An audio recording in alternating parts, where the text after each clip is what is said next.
Once upon a time, I went to Winter Wonderland with my friend Fatina, and instead of chasing the giant roller coasters, we went hunting for the cutest, coziest, and most Instagrammable corners. If you don't know me, I'm Claire and the City, and I share my love letters to London with my favourite photogenic places for you to explore. Make sure you like and subscribe to watch all my Christmas videos in London. Now back to Winter Wonderland, and first up, we booked the 12 p.m. time slot, which is free online apart from a £1 booking fee, which I highly recommend. You're among the first people inside, so you actually get space to film and take photos before crowds roll in. You'll also see from the website there's different price ranges for different times, so for me, off-peak makes me so happy. And we purposely visited on a sunny day where the sun was setting around 4 p.m, so we got the sunset too. If it's raining, there are places to go inside and the floor is covered so you won't get muddy. Do wear warm clothes though, as it's very open, so make sure you bring a hat, gloves and a big coat. We wore flattish, chunky boots, as at around 350 acres, you'll do plenty of walking. Well, unless you're headed straight to the Bavarian Village, but then you'll probably be dancing, so wear something sensible, okay?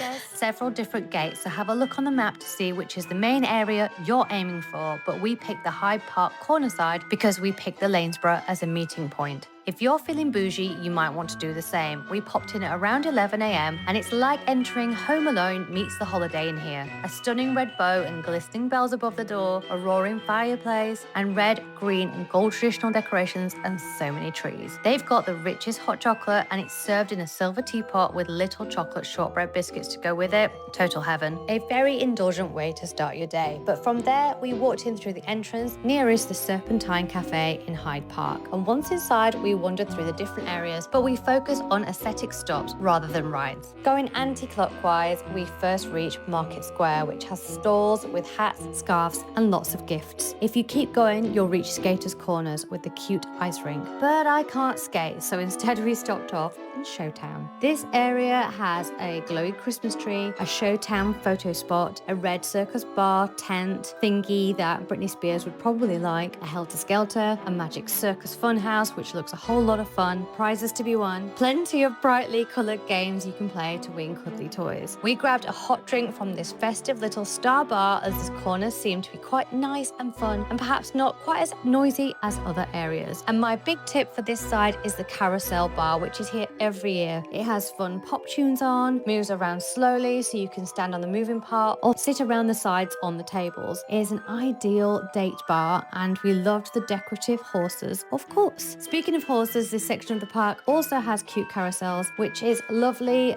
golden, glorious, and has Union Jacks flying too. Our next stop is Thrillville, with all the big rides. They're big, bright, flashy, including classic pirate ship and a looping roller coaster. There's booths to buy tokens everywhere, and as an example, I noticed the carousel cost £3 and the giant Disney wheel was £9 per person. We looped back to the Disney wheel as we were leaving, but this is definitely a highlight. It glows a beautiful Disney blue with a Christmas tree, and the wheel is 70 meters tall with enclosed booths. It looks like it would have been a fabulous ride, especially at sunset. And if you haven't already, you should check out my video on the Disney Christmas collaboration at Selfridges if you like a bit of Disney. But one of the places that always seems to have the biggest queue is the Haunted Mansion, which always surprises me because it's Christmas, but hey ho, it looks impressive. Within the Thrillville section, there's another favourite of mine, Thor's Tipi, which is pretty distinctive and on a very cold day is a great place to stop off. There's 2 cozy fires so you can warm up. A little further up is a whole row of foodie stores, and the clear and consistent branding makes them easy to figure out. There's an Apres Ski Resort with a blow-up man holding an 80s and 90s party cassette mix.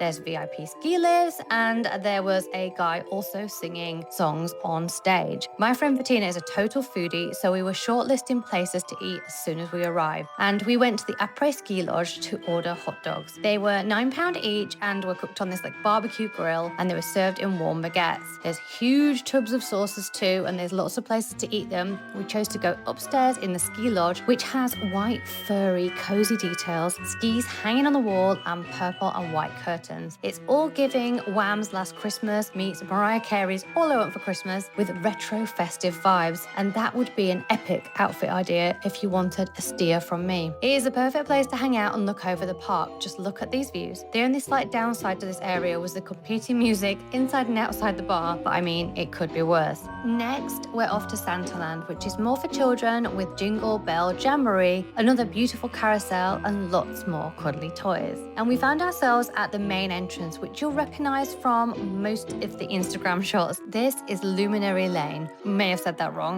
but you basically come to it from the Marble Arch side. Winter Wonderland say these dazzling arches have 50,000 additional bulbs this year. A quick snap here is advisable, but also tricky when it's basically the main entrance. But it's also pretty iconic, so wait for a gap in people traffic and give it a go. There's also a little sign off to the side that might be easier too.